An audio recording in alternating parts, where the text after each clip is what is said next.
Juin 1944. La France est en feu. Les forces alliées viennent de débarquer en Normandie, mais l'Allemagne reste farouchement retranchée dans chaque village, chaque forêt, chaque colline. Au-dessus de la campagne normande, un grondement métallique déchire le ciel. Un B-17 américain, surnommé All-American, avance avec majesté malgré la menace constante des canons anti-aériens allemands. À son bord, 10 hommes, pilotes, mitrailleurs, bombardiers et navigateurs, jeunes et courageux, mais conscients que ce jour pourrait être leur dernier. Le capitaine John C. Eaton, commandant du All-American, tient le manche avec une concentration froide. Son équipage sait qu'ils ne sont pas là simplement pour bombarder.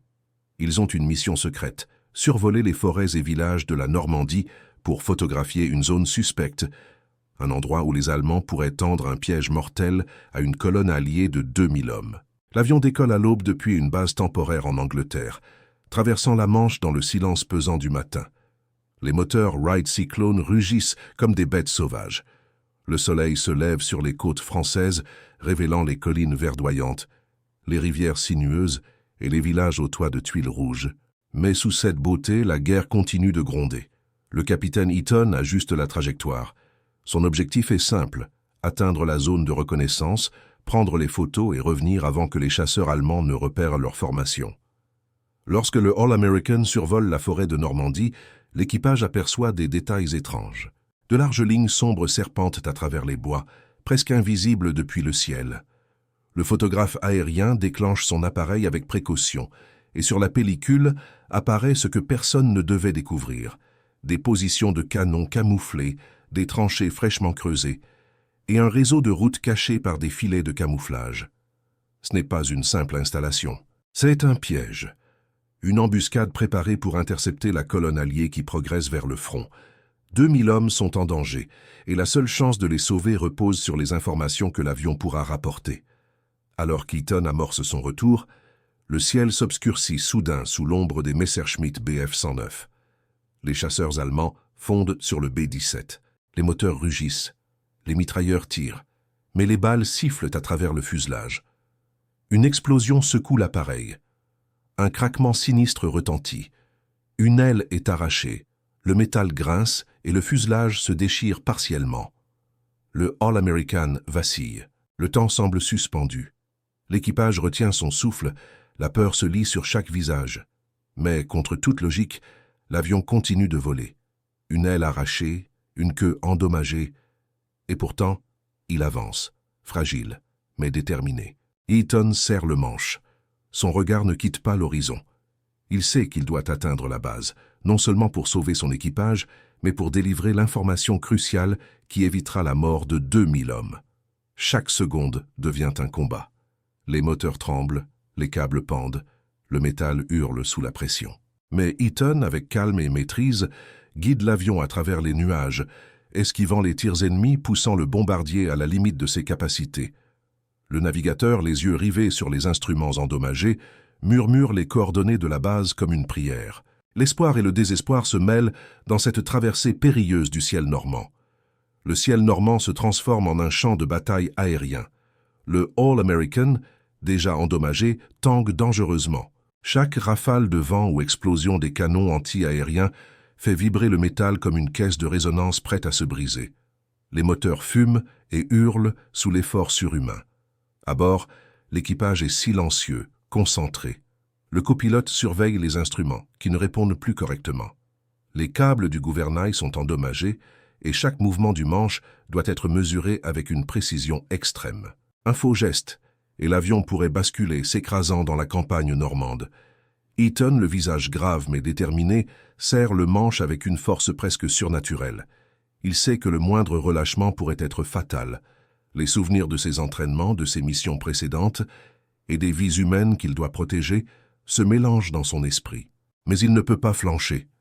2000 hommes, à quelques kilomètres au nord, marchent vers une embuscade qu'il vient de découvrir grâce aux photos de reconnaissance. Le vent siffle à travers la carlingue perforée, créant une cacophonie effroyable. Les balles ont arraché des morceaux du fuselage et l'air glacial de l'altitude s'engouffre à l'intérieur, mordant la peau de l'équipage.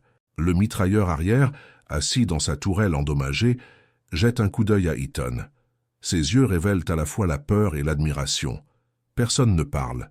Aucun mot ne pourrait décrire l'horreur et la tension.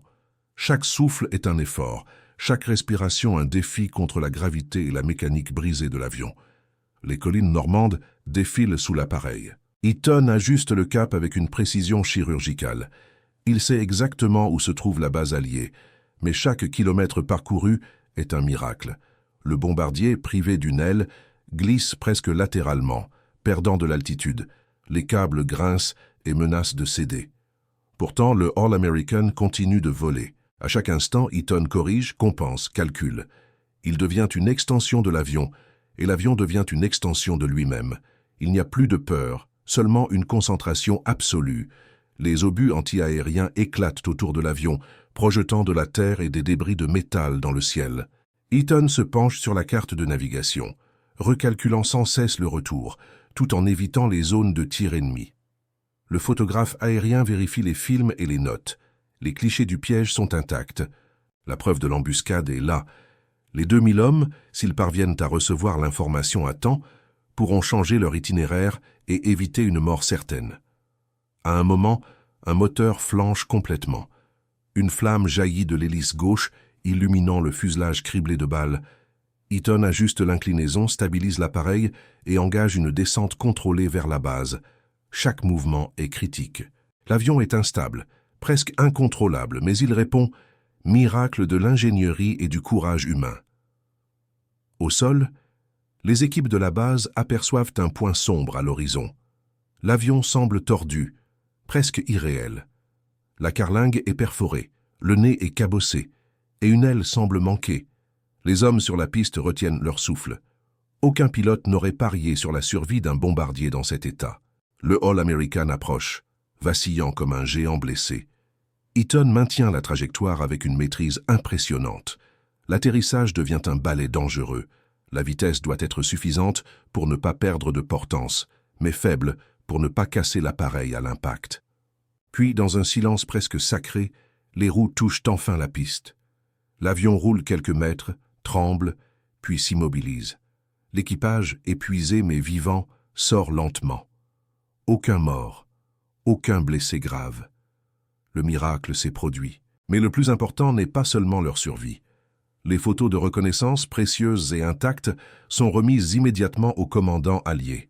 Grâce à elles, les positions allemandes sont repérées et l'embuscade sur la colonne alliée est évitée. 2000 hommes marchant vers l'enfer ont été sauvés. Le All-American n'est plus qu'un simple avion. Il devient un symbole de courage, de ténacité et de chance. Un avion qui, malgré la destruction apparente, a refusé de mourir et a accompli sa mission. Après le miracle de l'atterrissage, le silence s'installe sur la piste. Les hommes de la base restent figés, incrédules, devant ce colosse d'acier meurtri. Le All-American semble à peine capable de tenir sur ses roues. Sa carlingue est criblée de balles, le métal tordu et brûlé. Mais l'avion, symbole de ténacité et d'ingéniosité, est encore là. Il a accompli sa mission. L'équipage descend lentement, les visages marqués par l'épuisement et l'adrénaline. Eaton serre les poings, un mélange de soulagement et de fierté traversant ses traits. Il sait que ce moment ne concerne pas seulement leur survie, mais la vie de 2000 hommes qu'ils viennent de sauver. Les photos qu'il rapporte sont désormais entre les mains des commandants alliés. Des images qui permettront de modifier les itinéraires et d'éviter le piège allemand dans les forêts et villages de Normandie. Le mécanicien en chef, incapable de cacher son étonnement, touche du doigt le fuselage tordu. Je n'aurais jamais cru qu'un avion puisse revenir dans cet état. Et pourtant, le All-American est là, un miracle d'acier et de courage. L'équipage est conduit à l'infirmerie pour un contrôle rapide, mais physiquement, personne ne présente de blessures graves. Les hommes sont épuisés, amaigris par la peur et la tension, mais vivants. Les jours suivants, l'avion est étudié avec soin. Les ingénieurs et techniciens examinent chaque morceau de métal tordu, chaque câble arraché, chaque moteur endommagé. Comment un appareil peut-il survivre à une perte quasi totale d'ailes, à un fuselage perforé et à des moteurs endommagés? Les rapports officiels parlent de miracles aériens, de prodiges mécaniques. Mais pour Eaton et son équipage, ce n'était qu'une question de devoir et de sang-froid. Ils avaient un objectif, ramener l'information. tout le reste importait peu. À la base, la nouvelle se répand rapidement. Les officiers racontent la légende du bombardier qui a défié la mort. Des photographies du All-American endommagé sont exposées, montrant l'étendue des dégâts et le courage nécessaire pour le ramener. L'équipage devient une source d'inspiration pour tous ceux qui participent à la guerre aérienne. Les hommes parlent de la précision et de la maîtrise d'Eaton, de la coordination parfaite entre chaque membre d'équipage et de la chance presque surnaturelle qui les a protégés. Mais au-delà de la base et des photographies, l'impact se fait sentir sur le terrain. Les images prises lors de la mission de reconnaissance sont immédiatement analysées par les commandants alliés. Elles révèlent l'emplacement exact des tranchées, des canons et des obstacles destinés à bloquer la progression de la colonne alliée. Grâce à ces informations, les généraux réorganisent la route de la troupe, évitant l'embuscade qui aurait pu coûter la vie à 2000 hommes. Chaque soldat marchant à travers la Normandie ce jour-là doit sa survie à cet avion, à ce capitaine et à son équipage. Le récit du All-American dépasse la simple réussite technique. Il devient un symbole de la résilience humaine et de la persévérance face à l'adversité. L'histoire montre qu'au cœur de la guerre, entre les tirs et le chaos, l'intelligence, le courage et la volonté peuvent changer le destin. Eaton et son équipage ont démontré qu'un objectif plus grand que soi-même peut transcender la peur, la fatigue et même les lois de la physique. Avec le temps, l'histoire du All-American devient légendaire. Les pilotes et les soldats racontent cet exploit dans les messes et les cantonnements. Les journaux de guerre en Angleterre et aux États-Unis publient des articles louant l'héroïsme de l'équipage. L'avion lui-même, restauré plus tard, est conservé comme un témoignage tangible de ce jour incroyable. Chaque perforation, chaque morceau tordu raconte une histoire de courage, de sacrifice et de détermination. Mais au-delà de la gloire, Eaton et son équipage savent que leur plus grande récompense ne réside pas dans les articles ou les applaudissements. Elle réside dans la vie des hommes qu'ils ont sauvés. 2000 soldats qui ont continué à se battre et à survivre grâce à l'information rapportée par un avion meurtri, mais invincible. Un avion qui, malgré ses blessures, a volé jusqu'au bout de sa mission. La mission du All-American n'a pas seulement sauvé 2000 vies ce jour-là, elle a eu un impact stratégique bien plus vaste sur la campagne alliée en Normandie. Les informations rapportées par Eaton et son équipage ont permis aux commandants alliés de réévaluer l'ensemble de leurs itinéraires et de planifier des mouvements de troupes avec plus de précision. Chaque colonne de soldats, chaque unité motorisée et chaque convoi logistique ont bénéficié de cette mission de reconnaissance.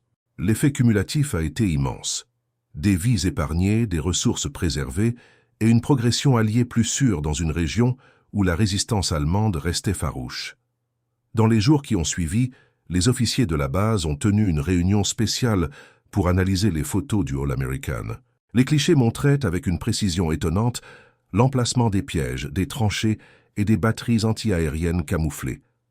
Les cartes ont été immédiatement mises à jour et des avertissements précis ont été envoyés à chaque unité alliée susceptible de croiser cette zone. La rapidité avec laquelle l'information a été traitée et appliquée témoigne non seulement de l'efficacité de la mission, mais aussi du courage de ceux qui ont risqué leur vie pour la réaliser. L'équipage du All-American est devenu un exemple vivant de l'esprit de sacrifice et de résilience.